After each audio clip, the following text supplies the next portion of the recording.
Hi అందరికీ నమస్కారం. ఈరోజు మా లంచ్లోకి స్పెషల్ చేశాను. ఉసిరికాయ తురుము మరియు అనపగింజలు వేసి, కొన్ని అనపగింజలు వాడుకొని మరికొన్ని గింజలు ఫ్రిడ్జ్లో పెట్టాను, మళ్ళీ వేరొక రెసిపీ కోసం. ఇది చూసి భయపడవద్దు. ఇదంతా పాకురు బాగా పట్టితే ఈసారి ఎందుకో బాగా వచ్చింది. క్లీన్ చేద్దామని క్లీన్ చేసేసాను. పక్షుల కోసం రోజు నీళ్లు పోసి పెడతాను కదా బాల్కన్లో. ప్రతిసారి కంటే తొందరగా క్లీన్ చేసినా సరే ప్రతిసారి కంటే డబల్గా వచ్చింది.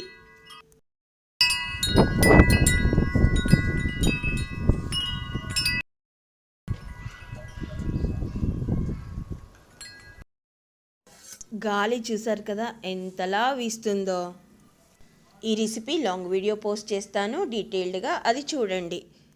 పక్షులకి వాటర్ గురించి చెప్తుంటే ఒక విషయం గుర్తుకొచ్చింది. మేము బెంగళూరులో ఉన్నప్పుడు పశువులకైనా సరే ప్లాస్టిక్ కుండీలలో ఎందుకు నీళ్లు పోయాలి అని చెప్పి మట్టి కుండీలు తెప్పించి మరీ నీళ్లు పోసి గేట్ బయట ఇంటి ముంద ఒకటి, ఇంటి వెనకాల ఎంటీ ప్లాట్లో ఒకటి పెడితే మేము ఊరికి వెళ్ళొచ్చేసరికి గిట్టని వాళ్ళు దాన్ని కొట్టేశారు. అట్లుంటుంది ప్రపంచం.